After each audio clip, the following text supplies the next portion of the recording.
All right, welcome in Friday, June 3rd for another Friday safety focus of the week. This week's code of conduct is to be prompt, start on time, work appointments, projects, etc. Biggest thing is if there isn't a delay or issue, let's communicate.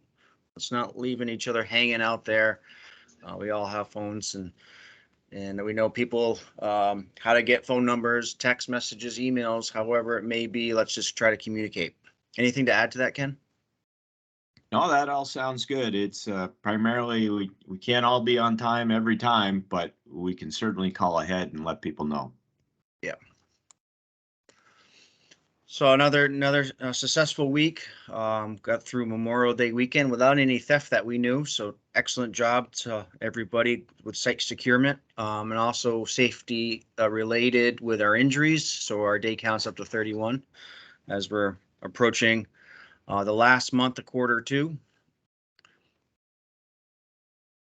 This week I wanted to highlight prevention skin problems with working with cement. Historically, we usually have a workers' comp case pop up every so often with chemical burns resulting from Portland cement. So we're just going to kind of highlight best practices in prevention. It's a little blurry of a picture, but you can see here the caustic skin burns from Portland cement due to overexposure without proper hygiene to this person's hands here. It's a very discomfort, takes a long time for it to heal as it gets deep into the skin tissues, as the chemical burns do. So just to highlight, wet Portland cement can cause caustic burns, blisters, dead or hardened skin.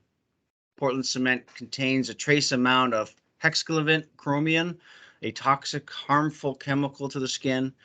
Dry Portland cement is less hazardous to the skin because it's not caustic as wet cement. However, it's still with your hands being sweaty and getting that dry cement on it can still cause burns. So we're going to kind of quickly talk about we need to make sure that we're not relying on pain or discomfort to alert them to the chemical burns because it takes the chemical burns may not cause immediate pain or discomfort. By the time an employee becomes aware of a cement burn, much damage has already been done. So it's very important to, soon as you get wet cement and it's safe to go do so, let's try to make sure we have good hygiene. So the following the best work practices is to making sure that we have some type of water readily available, and really try to clean off those hands. Wear those gloves. If you're going to be pouring a lot of concrete, we have gloves available in the tool crib, all different shape sizes. If there's a special kind of glove, more of a leather type of glove that you would like for us to try to look into to have on stock more, let's do that. So we're always open to suggestions to provide a workplace free from recognized hazards. So if there's any other things that we can do to eliminate this exposure to all the workforce out there, we're definitely willing to consider. The SDS for Portland Cement is available to all employees. It's located again in your foreman supervisor's team channel under files. You'll see the SDS library and you can do a quick search on Portland Cement. It should pop right up for you. So there's some good best practices there. For the most part, it's when it's on your skin for a prolonged period of time, especially if you have any open wounds, that is when it causes severe burns, and we need to really address that and get that cleaned up and covered. Again, Champlain Medical is on call if needed for any preventative care measures, on-site first aid. We have a good partnership with them, so let's continue to take advantage when those conditions arise. So protect your hands when you need them to pick up your paycheck. So let's try to do everything we can to continue to avoid hand injuries, especially when it comes to Portland cement. You have anything to add, Ken? Yeah, I personally know that, you can, even with maybe kind of minor exposure, have a problem. I had a little trench patch I was working on personally for home. And just troweling. I didn't have gloves on, but I was like, this isn't much. I kept my hands clean when I was mixing. It was a bag mix and everything. And then when I was troweling the trench, just with bare hands against the wooden handle, a little bit of the, you know, concrete cement mix on the hand, got on the handle, in that working of the handle against the palm of my hand created a burn right here, and it literally took a year to heal. Yeah. So be careful, and especially, you know, that action where you're grinding, you know, maybe with some fine aggregate in the mix, going in and pushing and rubbing and you know, and making the cement, the Portland cement, get deeper into your hand. Yep. So be careful. Yeah. It's definitely one that gets us when it does. It's very it's a prolonged recovery. Like I said, it's something that you deal with months to It get your is. hands back. I was very surprised how long it took to recover. Yeah. And even nowadays, sometimes on a dry day in the winter, I'll know where it was. Yep. Well, thanks for sharing. I'm going to share. Here we go. Do you see my screen? We got it again. Okay, good. So for announcements, I got a congratulations to Nick Peck on receiving his NCCER crane operator certification in both the crawler mounted telescopic boom and crawler mounted lattice boom hydraulic machinery. So great, pretty cool and exciting news for Nick. And on the other announcements, this is a holdover from last week, talking about time card record guidelines. And it's like we pointed out last week, it's best and most accurate to do the time entry at the end of each day to minimize errors. And also this week, we're putting in date entries for both May and June. So an advantage of doing it daily is that you probably are thinking May 31st, 5/31, as opposed to the next day when it's June 1st or 6/1. But if you do it late in the week, say you do it Sunday night, you're thinking June. So often we find that the entries in this end of month week sometimes turn out to be all June. So it'll say like 6/31,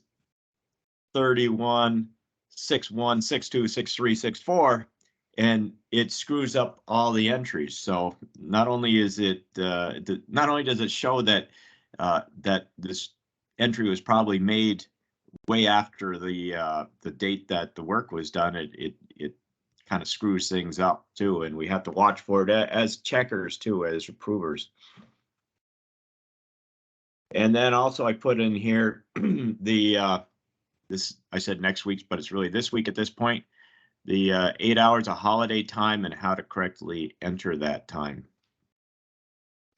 And as another note, that we've been talking about the Muskoma Bank, and we have officially and finally transitioned to Muskoma Bank on June 1st. So you'll see that the checks have Muskoma Bank on them, both paychecks and our vendor payment checks. And all our whole banking system now is transitioned to Muskoma. And it's with a very heavy heart. I want to kind of let everyone know about Michael Colby. We're saddened to hear about his passing a couple days ago.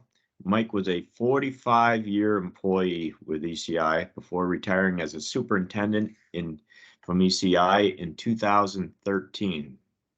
He started with ECI on January 24th in 1968, just after returning home from the Vietnam War. I'll provide more link to an obituary next week. Like I said, it just happened a couple days ago. We'll provide an email link, and we anticipate funeral services will be held sometime next week. So be watching for announcement. We'll get stuff out because I'm sure I know a lot of people are interested in attending. So very sad. And this is this photo here on the left is Mike when he got home from from being a soldier in Vietnam and started working for ECI in 1968. That's handwritten part is from one of his family that gave me this photo a few years ago during the time that Mike was retiring. And then on the right side, that's at the, I think it's called the Lady of Providence in Newport City. So the Twin Tower Cathedral building, we were working for Verizon Wireless, putting antennas up in the tower. And there's Mike waving from up in the tower. So one of my favorite photos. I got a lot of photos of Mike we'll share next week when we got the obituary and when Ben's here to say a few things. So very sad. We're sad to see it.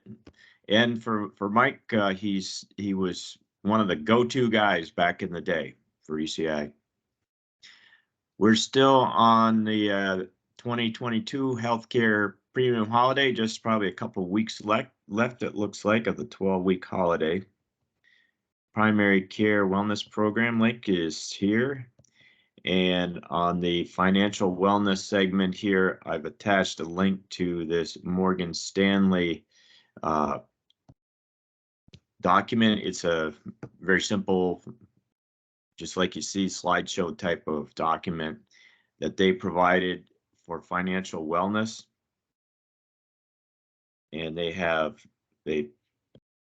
several segments in there in the agenda of their program here. The first one was budgeting. And as I put in the next slide here, that on the budgeting, they have a kind of an interesting way to categorize your expenses.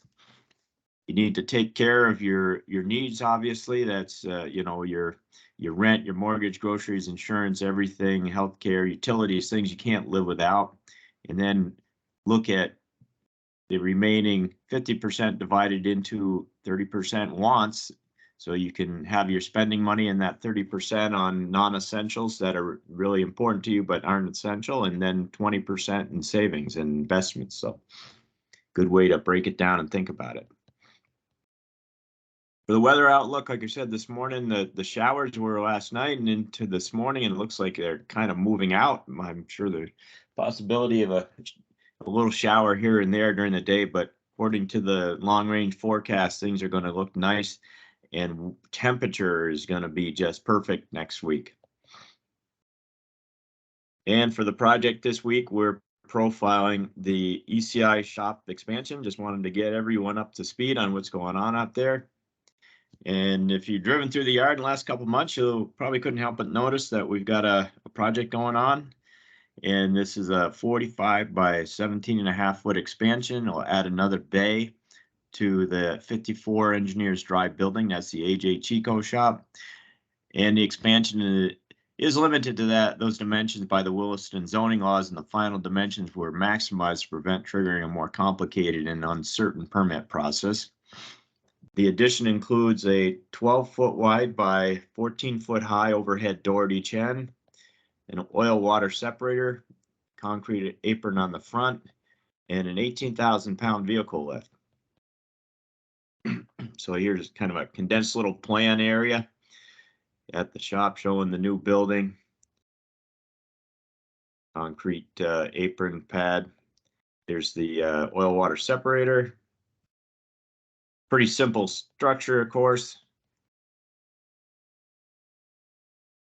Got the concrete and the slab in, and the footings and the floor slab in too. And then yesterday we were working on the apron. So this is an early photo. This is actually from our one of our cameras, security cameras, early on in the project.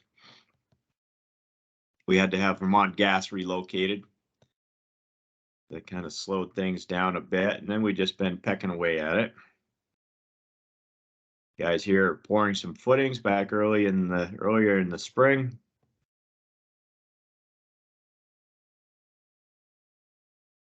And then setting the last week or so, setting the oil water separator. And then this is again earlier this week, getting things shaped up the grades change a fair amount because we're extending the building out where it where the existing grade sloped away from the building. And then the slab, the apron slab that we put in this week going in.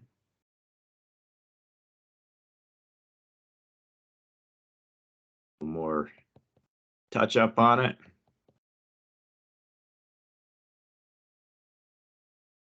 And here's a picture of the lift we're getting. It's a Mohawk, an 18,000 pound lift.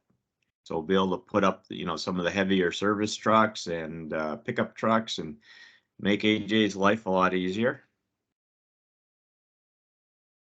And this photo is from yesterday, a shot from the camera again. It's actually pretty amazing how clear that camera is. And then for the from the photo archives, we have a new concrete apron going in front of the main shop back in 2006. Look at that. All right, this is what I got, Matt. I'll turn it over to you. We'll keep Michael Colby in our thoughts and look for announcements on the funeral services and the wake and so on. Yeah, please send that along, Mike.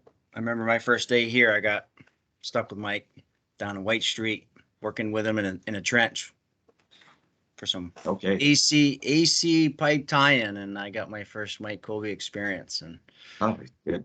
He was great to work with. Yep. Certainly very passionate too. He was. He cared. Oh, he did. He cared. Yeah. All right. Good. Catch you later. Be safe out there.